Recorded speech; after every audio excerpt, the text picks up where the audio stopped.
జగన్ జగన్ జగన్ గొడ్డలి పార్టీ లేకపోతే psycho party, ఇది తప్పితే ఈ 2 ఏళ్లలో కూటమి సాధించిన విజయాలు ఏంటి అని అడిగితే ఏం చెప్తారు మీరు?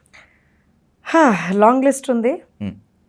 ఫస్ట్ ఆఫ్ ఆల్గా మేము పెట్టినటువంటి మొదటి సంతకం మెగా డిఎస్సి కండక్ట్ చేసాం. అత్యంత ట్రాన్స్పరెంట్గా కండక్ట్ చేసాం. ఇవాళ సరే ఏడ్చే వాళ్ళు ఏడుస్తూనే ఉంటారు. అత్యంత ట్రాన్స్పరెంట్గా కండక్ట్ చేసి 16,347 మంది టీచర్లను రిక్రూట్ చేసుకున్నాం. సెకండ్, అన్నా క్యాంటీన్లను పునరుద్ధరిస్తామన్నాం. పేదవాడికి పట్టడన్నం పెట్టేటువంటి అన్నా క్యాంటీన్లను పునరుద్ధరించాం. థర్డ్, అన్నదాత సుఖీభావ పేరుతోని రైతుల్ని ఆదుకుంటామన్నాం, ఆదుకుంటున్నాం. ఫోర్త్, మహిళలకి రవాణా సౌకర్యం, ఉచిత రవాణా సౌకర్యం కల్పిస్తామన్నాం, కల్పించాం. ఫిఫ్త్, రైల్వే జోన్ సాధిస్తామన్నాం, సాధించి చూపించాం. సిక్స్త్, ఎయిర్పోర్ట్స్ కావచ్చు, హైవేస్ కావచ్చు, అన్నీ కూడా ముందరికి తీసుకెళ్లేటువంటి ఒక ప్రక్రియ చేస్తామన్నాం, చేసి చూపిస్తున్నాం. దాంతో పాటుగా సరే నెంబర్ మర్చిపోయాను, 7th ఏమో ఇప్పుడు రైట్, అమరావతి పోలవరాన్ని పరుగులు పెట్టిస్తున్నాం. ఇవాళ మనం ఇక్కడ మాట్లాడుతున్నప్పుడు కూడా ఒక 2-3 రోజుల క్రితమే కేంద్ర ప్రభుత్వానికి చెందినటువంటి ఎంటైర్ ఆఫీసెస్కి సంబంధించినటువంటి ఒక సమూహం అక్కడ బిల్డ్ చేసేటువంటి ఒక ఇది కేంద్ర ప్రభుత్వం నుంచి కూడా మనకు వచ్చింది.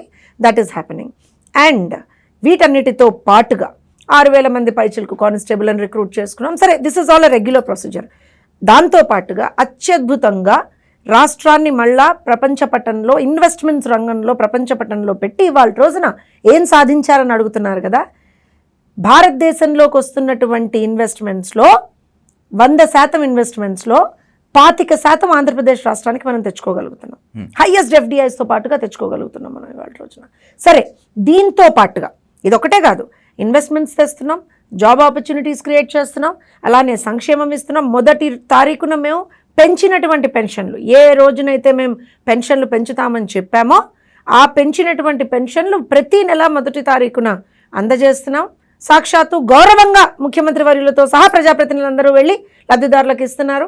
అలానే మొన్న మనం తీసుకుంటే అసలు మత్స్యకారులకు ఇచ్చినటువంటి హామీ కావచ్చు, ఆటో డ్రైవర్లకు ఇచ్చినటువంటి హామీ కావచ్చు, ప్రతి ఒక్కటి you name it, we have done it. దాంతో పాటుగా చాలా నజరందాజ్ అవుతున్నటువంటి ఇంకొక విషయం చెప్తాను. బ్రాహ్మణుల కోసం ఇది ఇప్పటివరకు ఎవరు ఎక్కడ మాట్లాడలేదు, but it has to be spoken. సాధు గారు, ఇంతకుముందు ఉన్నటువంటి సర్కారు బ్రాహ్మణులకి సంబంధించినటువంటి బ్రాహ్మణ కార్పొరేషన్ని బ్యాక్వర్డ్ క్లాసెస్కి దీంట్లో అలైన్ చేసి పెట్టేస్తే మేము మళ్ళీ దాన్ని రివైవ్ చేసి ఎండోమెంట్స్ కింద తీసుకొచ్చాం. సో ఇలా మనం చెప్పుకుంటూ పోతే ఇంకా చాలా చాలా చాలా విద్యాశాఖలో ఇవాళ చేసినటువంటి సమూలమైనటువంటి మార్పులు మనం కనుక తీసుకుంటే, ఇవాళ టీచర్ ట్రైనింగ్స్ ఇస్తున్నాము, విద్యార్థులను అత్యద్భుతంగా ట్రైన్ చేస్తున్నాము. టీచర్ ట్రైనింగ్ కోసం టీచర్లని మనం వేరే దేశాలకు పంపిస్తున్నాము, విద్యార్థులని వేరే దేశాలకు పంపిస్తున్నాము. గవర్నమెంట్ స్కూళ్ళల్లో చదువుకున్నటువంటి విద్యార్థులు ఇవాళ అత్యధికమైనటువంటి ప్రతిభ కనపరిస్తే వాళ్ళకి ఆ క్రెడిట్ ఇస్తున్నాం, మేము ఎవరం ఆ క్రెడిట్ తీసుకోవట్లేదు. రాజకీయ నాయకులకు ఎవరికి ఆ క్రెడిట్ ఇవ్వట్లేదు. రాజకీయ నాయకులకి అసలు ఇన్ఫాక్ట్ రాజకీయ నాయకుల పేర్లు ఎక్కడా కూడా వాళ్ళ పథకాలకు కూడా ఎక్కడా పెట్టలేదు మేము. So we are working on a very different note. Sadhu గారు,